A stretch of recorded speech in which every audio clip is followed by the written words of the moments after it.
welcome to Savagely Delightful, a podcast exposing the schadenfreude nature in all of us. Each week, your co-hosts John and Christy will be coming at you with different stories of people making the kind of dumb mistakes that we all just love to hear about.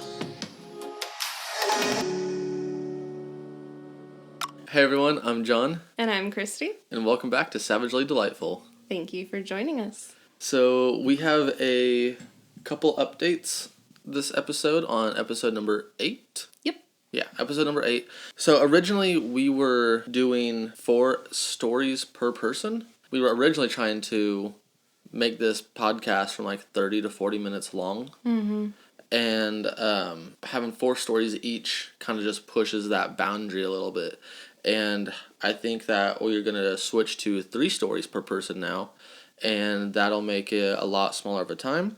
And I think that is the best move for the future of this podcast. Yeah, we'd rather bring you quality stories and be able to kind of take our time with it. With how much stuff that we have going on, we'd just rather be able to do that than just push stuff out. So we think it'll be better for the long run.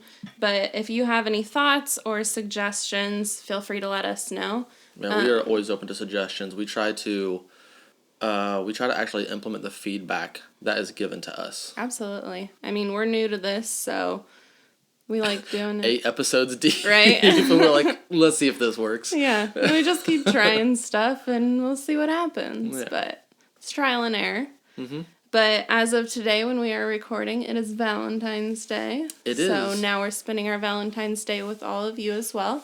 Of course, when you hear this, it's going to be after Valentine's Day, though. True. But happy Valentine's Day to everybody. But remember that it's more than just a day. It shouldn't be a holiday. It should be every day. It should be.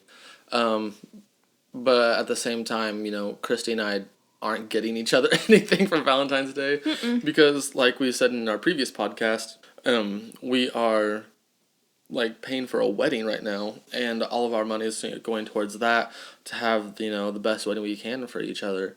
And, so, no, we didn't get anything for each other, but we do have a long tradition of every single year we get snow crab legs, and we just, make them at home, have a nice dinner, watch a movie. Yep. And then, restaurants are too crowded anyways. We don't want to deal with all that. Yeah, I don't want to wait in the cold for an hour to have food I've already had before. Yeah. And so it's a little more relaxed, it's a little more meaningful to make it yourself. And we get the same food that we would if we went out to eat. Yep. And so we just make it at home. Night in. Also, snow crab legs are super easy to make, so try it out. Yep, but you ready? You want to do our first story? Yes, I am. This story was submitted by throwaway-bc-im-dumb. And they write, I live in the southern U.S. and work with elderly people in their homes as a caregiver. Being in the South, most of my clients are very conservative, Christian, voted for Trump, etc. I am the opposite of all of that. I'm a liberal atheist, but it normally doesn't affect me because I'm careful to stay neutral if my clients bring up religion or politics. Or I just try to change the subject. That's very professional.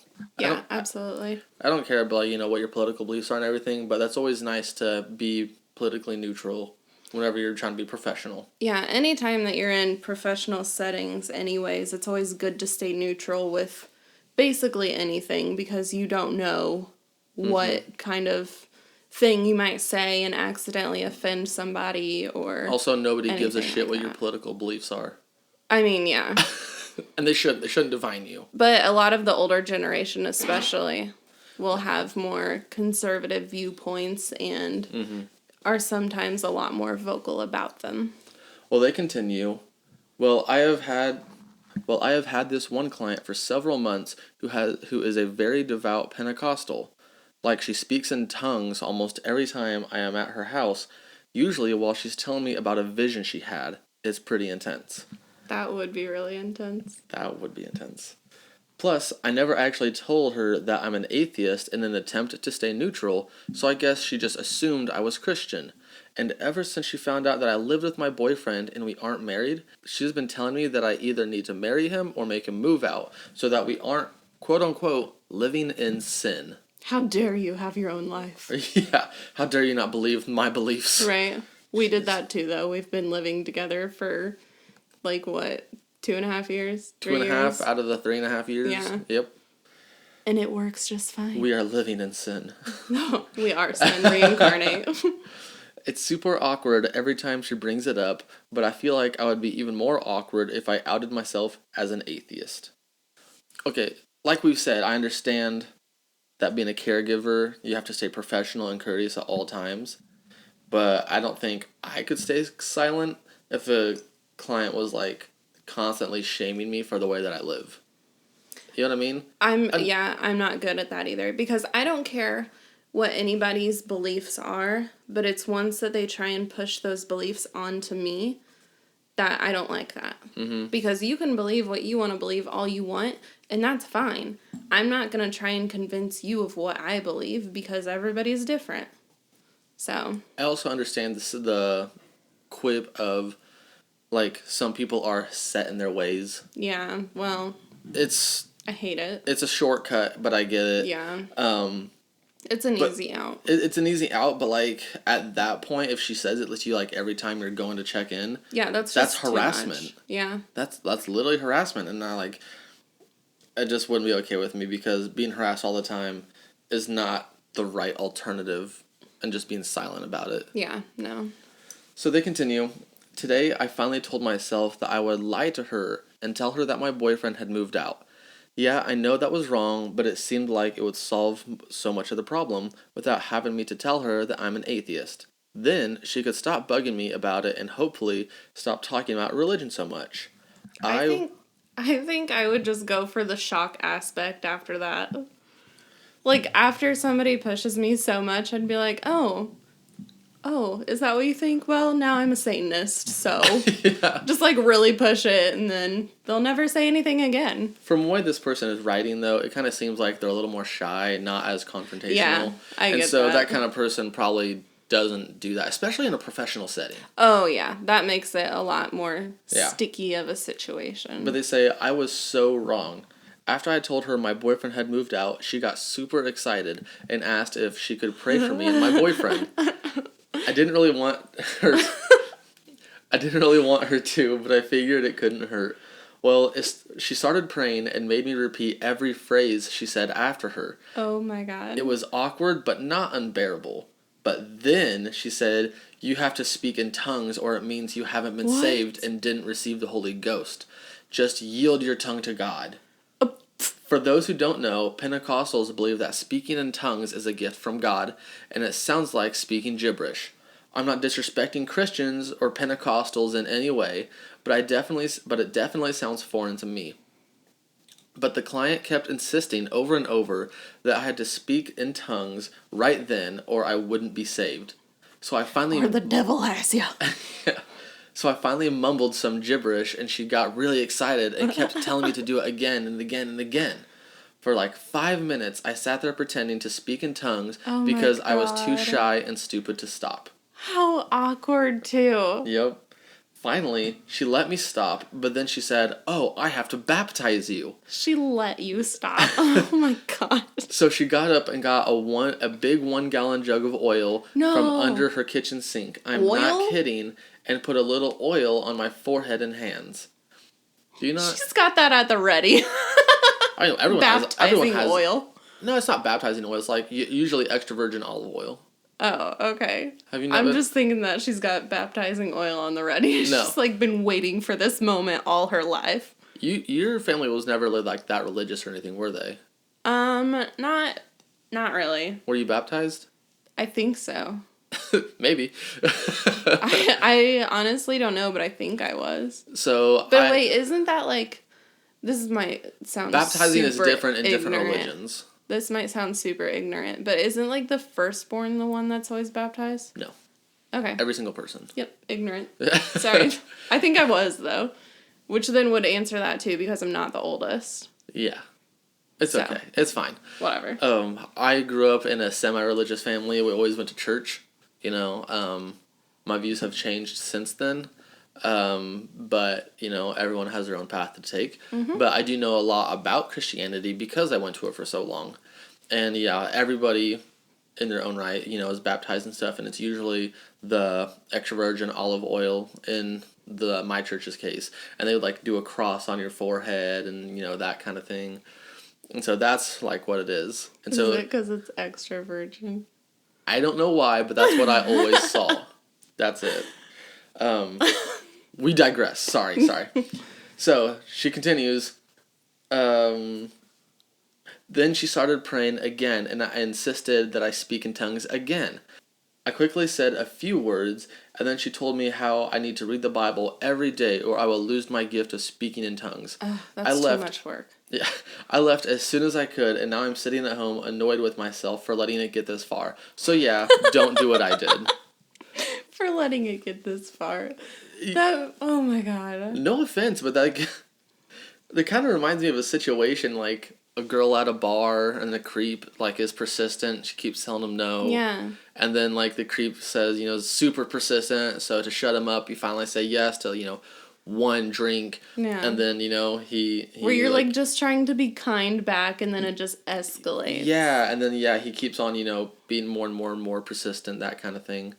It's not okay. It's no offense, but it's kind of a rapey vibe. Yeah, a rapey vibe. A religious rapey vibe. It's not a respectful thing to try and push your views onto others. And like I said, I have no qualms against any religion, any kind of belief system. I don't like when people try and push their views on you. Yes, especially... That is my big thing. Especially political and religion. Those are like the two big ones. Yeah, those are the two really big ones. And I understand that people are very passionate about politics and religion. It's very personal to them. But like, don't be pushy about it. Yeah. You can say, hey, this and that, but then like if they ask you more about it, then you can continue. But after that, just let it go, because I mean, I know a lot of people take it too far, and it's not okay. Like her. Whipping out her oil and making her talk in tongues. Yeah, that went real south real fast. Yeah. She got so excited, though. You probably made her day. Probably. On the other side of that, though. But think about this. Customer service, A+. Well, you win. At the beginning of this, she said that like it was a client that she's been seeing for a little bit, so she has to go back. Oh, yeah. What are you going to do? Every time she walks in the door, she just starts talking in tongues and only tongues. Yeah. So then if she keeps trying to talk to you, you just talk in tongues back, and then... No one knows what anyone's saying. Maybe eventually she'll stop trying to talk to you? Fingers crossed. Yeah, I don't know. You ready for your next episode? Or you ready for your next story? Yeah. Okay. Okay, so my first story is submitted by Vic Woodhull, and they write... So I started working as a temporary employee for a company that is at a high risk for cyber attacks. They're very serious about the risk for cyber attacks, and we undergo training regularly to spot fake emails and are encouraged to report anything suspicious. So I'm super alert and also in the position of trying to be noticed by upper management so that I might be offered a permanent position in a few months. I received an email from my quote-unquote direct supervisor that made seemingly no sense and was riddled with grammatical errors. Not only did I report the email as phishing, I emailed everyone else on the thread and told them not to click the link. This list... Huh? He was just drunk. This list included my direct supervisor. When someone replied saying they thought it was legitimate, I said it was obviously not due to the many grammatical errors and spelling mistakes, and also the weird nature of the email itself, because it was very random and an unfamiliar topic. He later emailed the group this morning confirming that it was legitimate. Oh, shit. Right? Damn. Yeah, so, like, you're trying to look out and, like, proactively alert your other coworkers to a possible threat and then end up offending your supervisor. Yeah, that's a big oof. Right? But yeah, it also makes me wonder what the email was in regards to if it seemed so random. That is true. Yeah, usually they prep you for that kind of stuff. I mean, I have to go through like phishing emails and like cybersecurity attacks all the time for my work. But like I'm on such a low rung of my work that I don't get any emails from higher ups or anything like that. And if there is any announcement or rules, then I usually get told by my direct supervisor face to face. Yeah. But at the end of the day, like, I wonder if they'll fault you for it or not. Because it was showing that you're, like, being vigilant and on the lookout for it. But, Like, in the future, I would maybe just run it by somebody else or the sender before emailing the whole group and saying it's a scam. Yeah. I don't trust emails. Go talk to them face to face. Like, Right. hey, did you meant to do this? Or my mom, she gets emails from like us kids sometimes. She's like, hey, did you mean to email me this? No, I didn't. And then she'll delete it. Yeah. Just confirm that shit before you call out a boss in front of everyone. Especially with that many grammatical errors, though. That's probably Yeah. what, like, tipped them off. And they're like, oh, well, this can't possibly be it because they look stupid. But... You know what would probably happen after that? What? Your boss would fight you. Oh, my God. Stop! You're such a dork. Alright, you ready for the next one? No fighting in the workplace. Go, John. Okay. So this next story is submitted by Anonymous.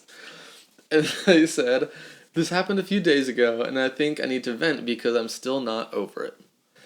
So, this week, I was supposed to spend some time at my boyfriend's house for the first time and meet his entire family.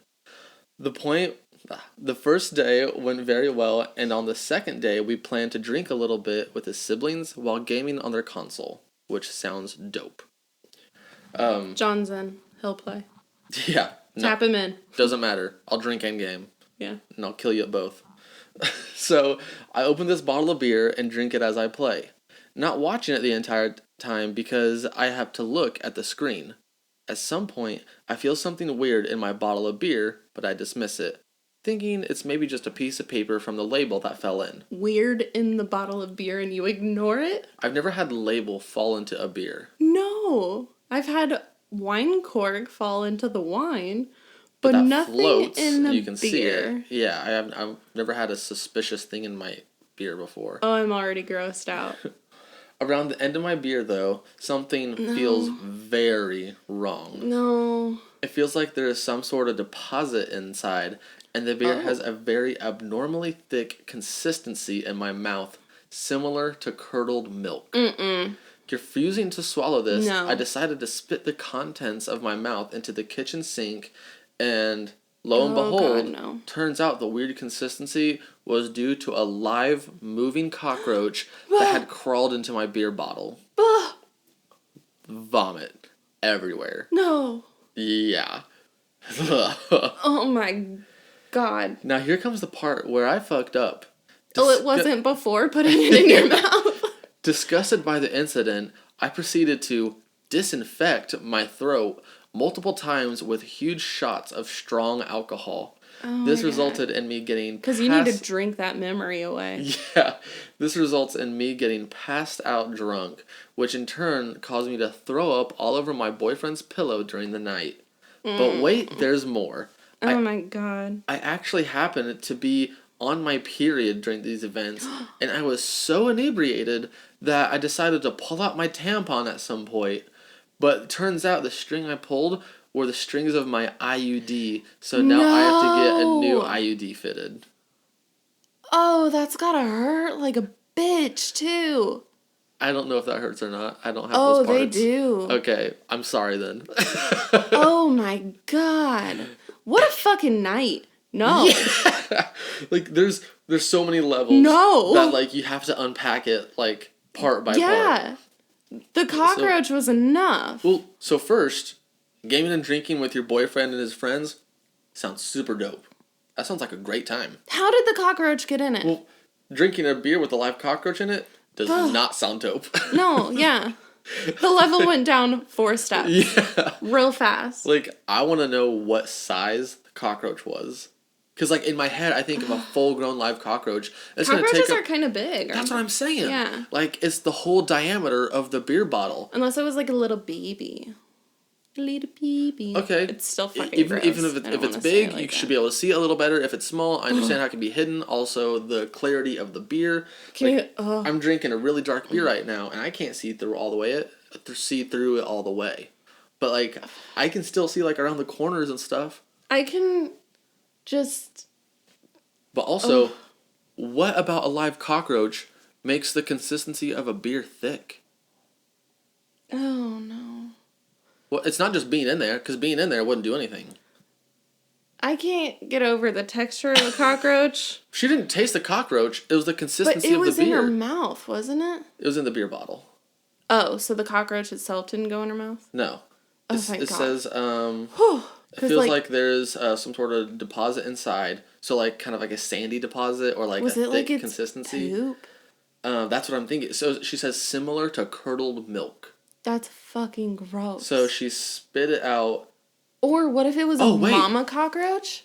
So it says she spit, like, the stuff from her mouth into the kitchen sink. Lo and behold, it turns out the weird consistency was due to a live, moving cockroach that had crawled into my beer bottle. So I think that the cockroach was in her mouth because she spit it into the sink. Yeah, that's fucking gross. But why does a cockroach feel like curdled milk? How did you get a cockroach in your mouth and not feel it? She said live, too. I know. What? Like, I can just picture what I perceive to be the texture of a cockroach by looking at them is they're They have they're an like exoskeleton. Sleek. Yeah, they're sleek and they have that like exoskeleton, and then like slipping that in your mouth. Oh, I can't. Oh God. But yeah, I'm still wondering how the consistency got really thick. Like, if it was live, then it would be solid and whole. If it was dead, then like the entrails might have gotten into it, and that's what tasted like curdled milk. But what if it's mama cockroach and the curdles were cockroach eggs? They were all in your mouth. I am literally speechless. Mind blown. Gross. I cracked it. A word worse than gross. Yeah. It's nasty. And then to have all the rest happen too. I mean, I totally agree with throwing back shots to forget about the whole thing. Oh, yeah. Yeah, 100% go for it, full send. And then she wakes up, you need more shots because of what you did afterwards too. Yeah, there's not enough toothpaste and mouthwash that would get me, that would get my mouth clean enough after that. God. I don't know how hard or how painful it is to get an IUD in or out, but that doesn't sound fun either. Oh, I've heard it's the worst. Well, you're SOL. Sorry about you. That fucking sucks. Yeah. Oh my God. You know what it reminds me of? What? That bug in the toothbrush and that person brushed their teeth with it from like episode 2. Bugs are just terrible. It's so bad. Okay, next story. Okay, my second story is from KweenLlama. And they write, there was a trending post that I saw while browsing on Reddit on my phone this morning about a woman queefing in some guy's face. Okay. Being unfamiliar with the term, I Googled it, saw what it was, and that was the end of it. Or so I believed. I was supposed to deliver a training to my team in the afternoon, but my laptop abruptly crashed and I couldn't revive it. I had the presentation on Google Drive, so I just downloaded Zoom on my personal laptop and started the training. Midway through, to show a real-life example, I had to go to an internal website with a URL that starts with Q. I'm sure you know where this is heading. Since I'm signed into Chrome on both my phone and laptop, it synced the search history, and the second I typed Q into the search bar, it starts suggesting stuff like, what is a queef on top with the search icon that suggests that I've actually just looked that up. I literally exited the browser so fast the second that I saw it pop up, but then I heard some people laugh on the call. To say I wanted the earth to open up and swallow me whole is putting it mildly. It's been a few hours since, and I'm still reeling from the flashbacks. To fan the flames, a few of my colleagues also texted me the fart emoji. So yeah, I want to die ASAP. Damn. But no, use incognito mode. It's there for a reason. Jeez. But like, that's so terrible too, because like the letter Q is not used in a lot of stuff. No. So like, it probably did not have enough of a reference at all to link it to anything but queef after you search it that one time. But like, go ahead. I was gonna say or with the teenage boys, people start punching in like POR for like portals to an office or something like that. But like all the teenage boys are worried that Pornhub is gonna pop up. Oh. Yeah. Oh my gosh. But, like, at least you didn't Google, like, woman queefing on man's face like the post was. Because then it would have made it so much worse. And, like, you're into that kind of stuff. And then have that all over for everyone to see. Oh, yeah. Bring up a porn website on your work office and computer. In front of everybody. But because of who I am as a person, I took it...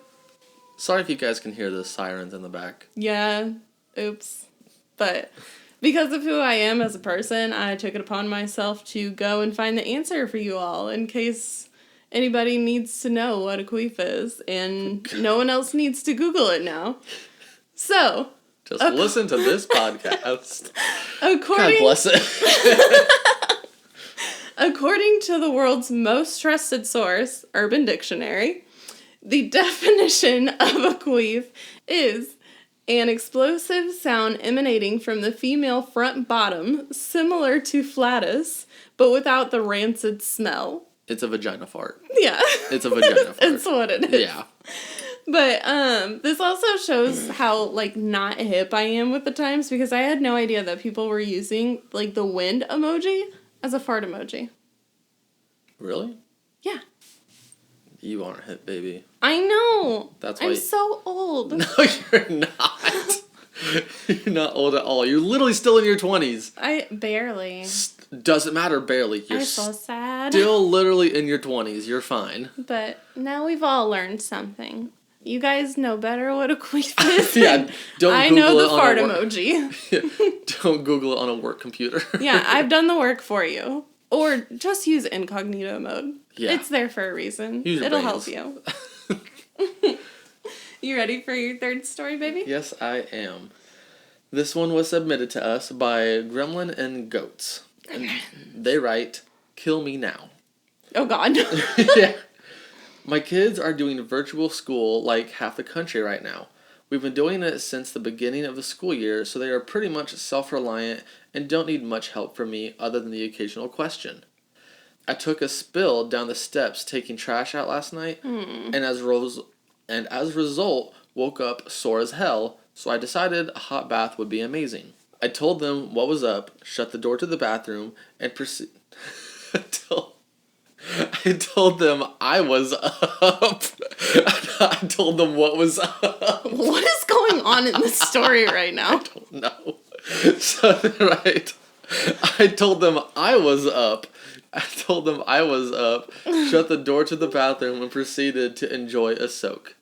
5 minutes later, my 6-year-old comes barging into the door with his laptop in hand, middle of the Zoom class, telling me I needed to listen to his teacher's announcement as he shoves the computer at me while I'm in the tub. While she's naked in the tub. I shrieked through the laptop, yanked on the shower curtain, and sank deeper into the water all at once. Oh my God. I have no idea if I was seen or not. I immediately messaged the teacher, explaining what happened and apologizing, hoping again that no one saw anything.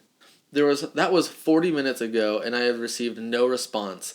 Mind you, they are on their lunch break now and not in a Zoom, so she shouldn't be busy with any students. I am mortified, hoping I didn't just inadvertently make the sexual predator list for my 6-year-old, exposing me naked in class. God. Kill me now. What an innocent little child thing to do. Right? Just run in on your mom in the bath. Yeah, like... Feel like, teacher needs you. Yeah. There's an edit to this story, and it says, the teacher finally replied to my text, said she saw nothing and had not heard anything from the other parents about it. Thank God. She got a good laugh out of it, though, which now that I am safe, can laugh at it too, thank God. That would sound so bad. Like, I've always heard that you get no privacy with kids. Yeah. But, like, some things are still gonna shock you. Especially with technology these days. Mm-hmm. Like, it's not just your privacy for your, like, towards your kids. It's the whole world now. Yeah.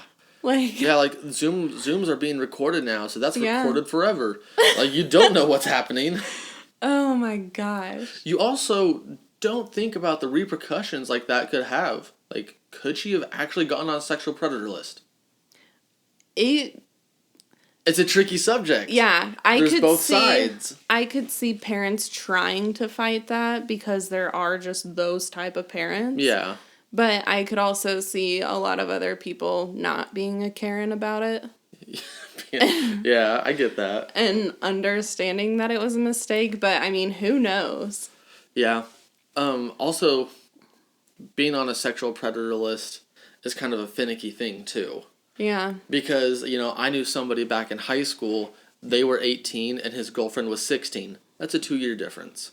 Yeah.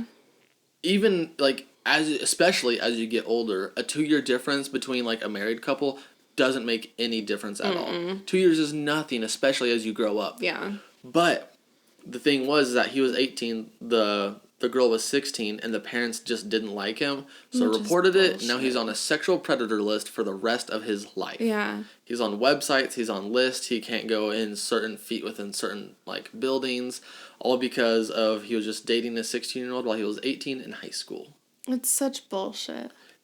Certain things are. I'm not trying to protect sexual predators at all. No, absolutely, but it should be looked more into on a case-by-case basis. Yeah. Because that clearly, he was 18. Mm-hmm. And if it wasn't, a continuous looking for somebody younger than him, even as he's getting older type thing, then yeah, you need to remain on a list or something. Mm-hmm. But if you're 18, dating a 16, 17-year-old, that's fine. Yeah. Or should be, depending on who you are. Well, I understand, the parents might not have liked him, and, that's when you have a personal conversation with your kid. Ruin their life. Yeah, you literally just ruin their life, because on every job application, on everywhere, with the federal, state government, anything, you always have to say that you're a sexual predator. And anytime you move, too, you have to tell your neighbors. It's messed up. But thank God you didn't get on that list. Yeah.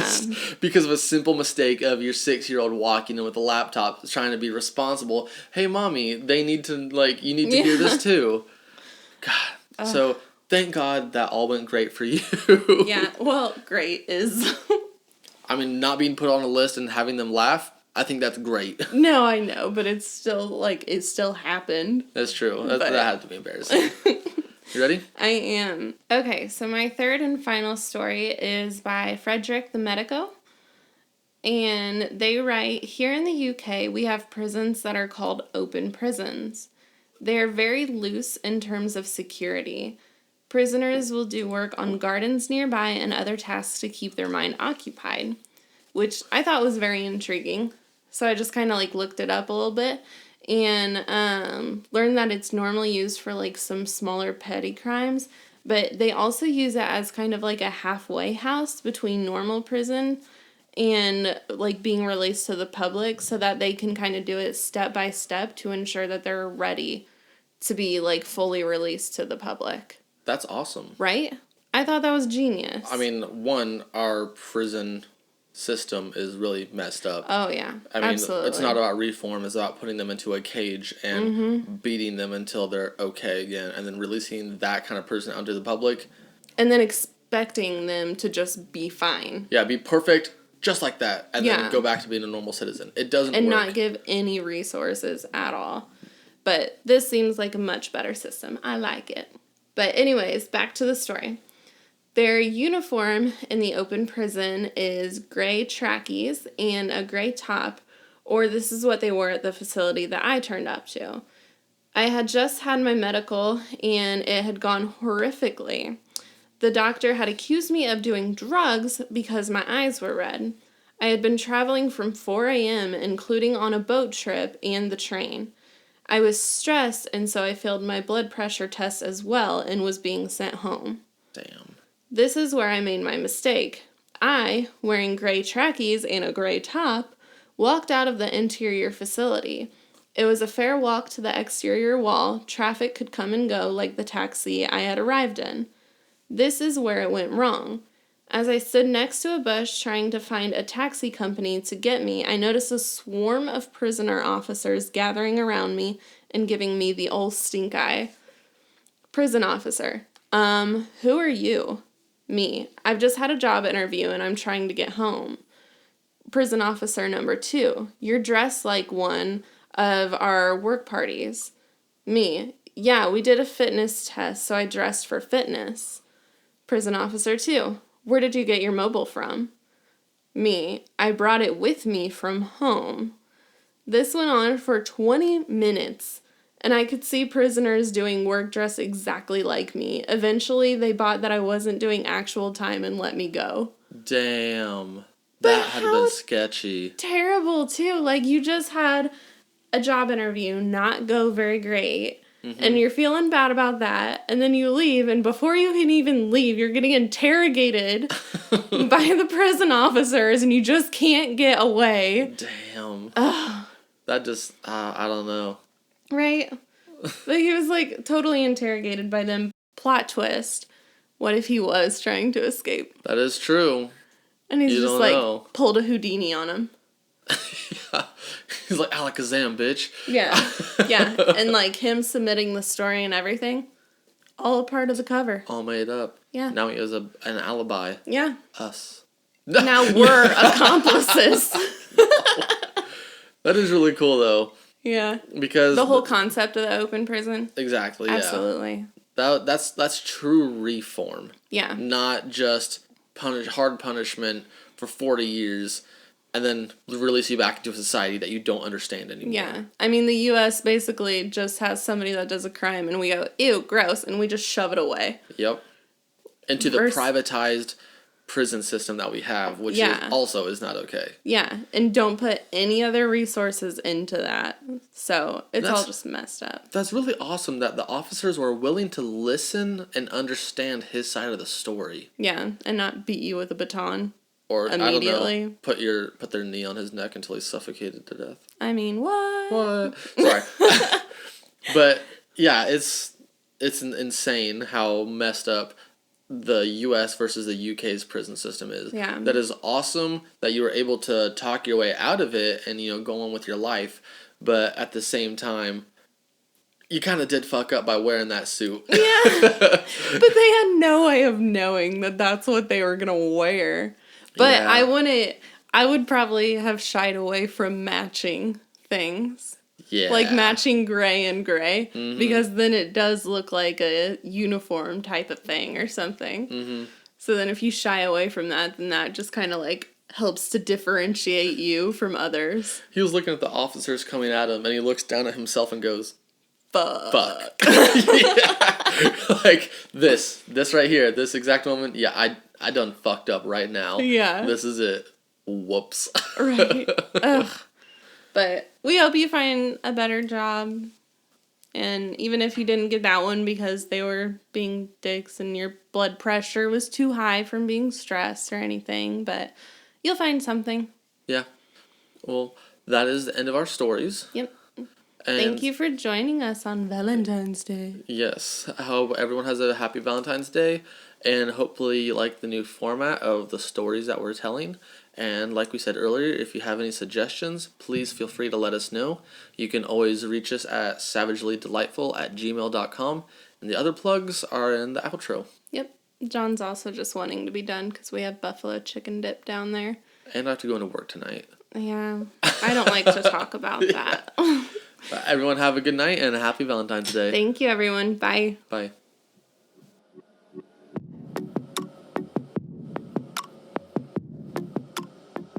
So, you may have made a mistake today, but at least you didn't mess up as badly as the people we discussed. And if you did, we'd love to hear about it, and we may even feature your story on an upcoming episode. You can find us online at www.savagellydelightful.buzzsprout.com, on Twitter at savage_delight, and on Instagram, Facebook, and YouTube at savagellydelightful. If you like what you heard today and want to show your support, please consider donating to us on Patreon at patreon.com/savagellydelightful. Don't forget to like and subscribe so you don't miss future episode releases, and please consider leaving a review so it's easier for others to find our podcast.